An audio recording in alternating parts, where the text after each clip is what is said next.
Okay, good. Now, the next cool thing.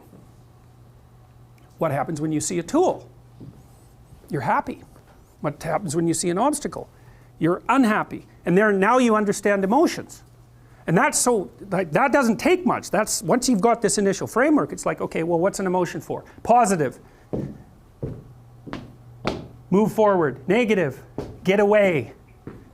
Indeterminate. Stop. That's anxiety. Stop. You're not where you think you are. Your map isn't producing the desired outcome. It's wrong. What should you do? You don't know. Stop. Because if you don't know where to go, there's no point going anywhere. And then what? Prepare. That's anxiety. Stop. Prepare. Well, people hate that because, well, for obvious reasons. Prepare. For what? Everything. Yeah.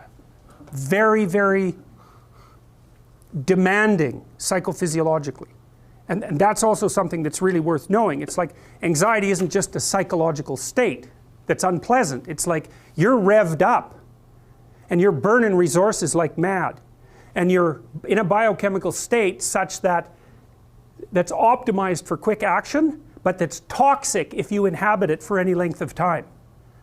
So not knowing what to do, that is not good. And it isn't just that it makes you feel bad. It hurts you, it damages you, it can kill you. It'll make you age, it'll make you fat, it'll give you diabetes, it'll suppress your immune system so you're more likely to develop cancer. It'll damage your brain, your hippocampus. It'll increase the probability that you have Alzheimer's. It's like, it's no joke that. It's you're running your machinery faster than you can replenish it. So it's not a state that you can be in. It's not a state you can tolerate because it's anxiety, it's anxious. But it's also not a state you can live in. And so, I don't know where I am means everything's relevant and I have to ramp up my capacity for action to deal with that. Bad. People do not like that. We do not like not to be where we think we are. We really, really, really don't like that. And we structure almost all of our environments constantly so that never happens. You know, we're all dressed the same with tiny, tiny variations, you know. We all follow the same traffic laws. Everybody's behaving according to the proper code in this room, and everyone in this building is doing the same thing. It's like we're doing everything we can to make sure that everyone knows exactly where they are and what they're doing all the time. And that's because when we're in that state, we can advance cautiously using positive things and maintain a modicum of positive emotion. That's what we're basically trying to do. Okay, so you want to set up your world so that you're surrounded by things that move you along your way, that obstacles are minimized, and that almost everything can be ignored. Okay, so emotion. Positive emotion, that's dopaminergic. That's incentive reward. You experience it in relationship to a goal. Because, you know, most of the time when you talk to behavioral psychologists, they'll tell you reward is a satiation consequence. You're hungry, you get a piece of food, that's rewarding. It's like, that's consumatory reward. And that shuts down the motivational system. It's satiating, it makes you satisfied. That's not the same as incentive reward. Incentive reward says, come this way, good things are over here, good things are over here. And that's dopaminergic. And that's the kind of reward people really like. We live for that. So when you talk about positive meaning in your life, this is an oversimplification, but a tremendous amount of that is incentive reward. You're in a goal-directed structure, it's a value structure, let's say it's fairly well developed because you're sophisticated. Everything you do is linked to something else. You move ahead, it works, yes. You move ahead, it works, yes. And it's that constant moving ahead and the validation of the frame that makes your life meaningful. And so that also means no value system, no positive emotion, which is another thing that's so much worth knowing.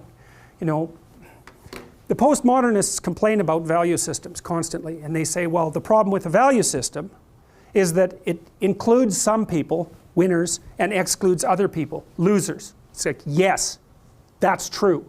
What's the answer? Flatten the value system. It's like, so there's no losers. Fine, no winners either. And if the value system is flat, there's no point B. What the hell are you going to do? Where's your positive emotion? You got nothing to. You're going to wander around being happy that the value system is flat. It's like, no, you're not. Because when you flatten out value systems, you don't get rid of suffering, because you can't. all you get rid of is the possibility of positive emotion. And that is not a good solution. So then you leave people with nothing but negative emotion. It's so naive. Okay, so good. So now we know. You're going from point A to point B. You're doing that with an action.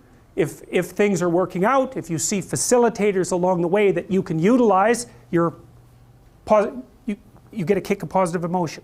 You know, and you can even see that calibrated. Like, let's say you do better than expected on a test. You go, yes! It's like, that's better than doing as well as you expected.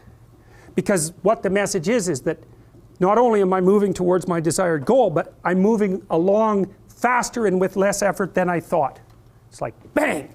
Positive reinforcement. Right? And you think, yes! Well, that's it. That's meaning. That's a big chunk of meaning. And so, a really meaningful event is one that gets you to the next step and simultaneously increases the probability that you're going to get to all the steps after that. That's like a maximally meaningful event. So, you know, you get, you're opening an envelope about whether or not you got into medical school. It's like you're going like this, right? Why? Why are you shaking? It's an envelope.